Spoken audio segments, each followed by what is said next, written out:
ఓం శాంతి.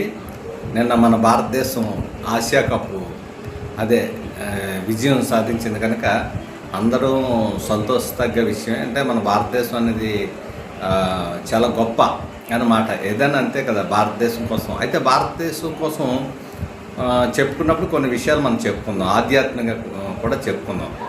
అయితే ఇక్కడ ఏంటంటే ఇప్పుడు రాజ్య తిలకం అంటారు, రాజ్య తిలకం, స్మృతి తిలకం, వీర తిలకం అంటారు. మన భారతదేశంలోనే మన దేవతామూర్తుల దగ్గరికి ఎంతమంది దేవతామూర్తుల దగ్గరికి వెళ్తే ప్రతి దేవతామూర్తి వారికి ఏంటంటే తిలకం ఉంటుంది. ఏంటంటుంది? తిలకం ఉంటుంది, స్మృతి తిలకం. రాముడు అవ్వచ్చు, నారాయణ అవ్వచ్చు, కృష్ణుడు అవ్వచ్చు, ఏ దేవుడైనా, భగవంతుడైనా, దేవతల్లో మనం ఆరాధిస్తున్న దేవీ దేవతలు అంటే దేవతలు దేవీలు వీళ్ళిద్దరూ వేరు వేరు ఉంటారు. అంటే ఈ దేవీ దేవతల్లోని ఎవరిని చూసినా వాళ్ళ వృత్తి మధ్యన స్మృతి తిలకం ఉంటుంది. మన ఆపరేషన్ సింధూర్ అని చేశారు కదా మన మోదీ గారు కూడా. అయితే అలాగే ఏంటంటే ఈ విజయ తిలకానికి ఏంటి గుర్తు అంటే పరమాత్ముడు మనకి తెలియని చెప్పు తిలకానికి స్మృతి అంటారు. మరి వృత్తి స్థానంలో మనం ఎందుకు పెట్టుకుంటున్నాం తిలక అనేది మనకు తెలియాలి కదా. మనం గుళ్ళకి వెళ్తాం, బోట్లు పెట్టుకుంటాం, ఏ గుడికి వెళ్ళినా, దేవాలయకి వెళ్ళి ఎవరు మాలేసినా చక్కగా తయారయ్యి అలంకారంగా తయారయ్యి తిలకాన్ని పెట్టుకుంటారు అన్నమాట.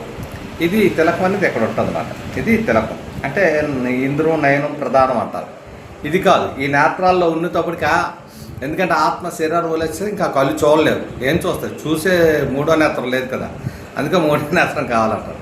ఆ మూడో నేత్రం అనేది మనకి ఇక్కడ శంకర రూపంలో చూపించారు. మూడో నేత్రం ఎక్కడ? శంకర రూపంలో చూపించారు. ఎందుకంటే అలాగే అతనికి ఒకటి కాదు, మనందరికీ కూడా మూడో నేత్రం అంటే ఆత్మీయ. అతని నేత్రం తెరుచుకుంది, మన నేత్రం తెరుచుకోలేదు, అదే దాని అర్థం. అందుకే తెరుచుకుంటే ఏంటవుతుందంటే భస్మం అయిపోద్ది, వినాశం అయిపోద్ది అని చెప్పారు. అంటే ఎప్పుడైతే నువ్వు ఆత్మని తెలుసుకున్నావో దేహభ్రాంతి తొలగిపోద్ది అన్నమాట. అంటే శరీరం వినాశనం అయిపోద్ది, అంతేగాని ఇదేదో ఆయన కలిగితే వినాశనం కాదు. అయితే కర్మల అనుసారంగా ఇక్కడ క్రికెట్ మ్యాచ్ కోసం మనం చెప్పుకున్నప్పుడు చూడండి, అందులో ఏంటంటే ఓపెనర్ అభిషేక్ శర్మ. సో మన దీంట్లో కొంచెం నిలబెట్టిన వాడు వర్మ. అంటే మధ్యని శర్మకి వర్మకి ఏంటి ఉందంటే కర్మ ఉందన్నమాట. అంటే మన భారతదేశం చాలా శ్రేష్ఠ కర్మలతో ఆధారపడి ఉంది. ఎందరో ఐక్యతతో కూడుకున్నది మన భారతదేశం, ఐక్యతతో. అందుకే అందరినీ సంతోషపెడతాం, అందరినీ ఆనంద పెడతాం, అందరూ కలిసి ఉండాలి, అన్నింటినీ మనం ఇష్టపడతాం అన్నమాట. దేన్ని ద్వేషించో ప్రేమిస్తాం. అంటే ఇటువంటి దీంట్లో ఏంటంటే మొట్టమొదటి టప్పుని చూడలేదు, చెప్పారు 2-3 వికెట్లు పడిపోయాయంట. అంటే ఎప్పుడైతే పడిపోయా ఇంకేంటంటే అందరూ అయిపోయింది అనేసుకున్నారు. కానీ ఒకడు ఉన్నాడు అని అంటారు అన్నమాట. అతనిది ఏంటంటే కూడా కరెక్ట్గా 69 చేశాడు అనమాట. ఏంటి 69, 69 అంటే ఆ స్కోర్ చేశాడు.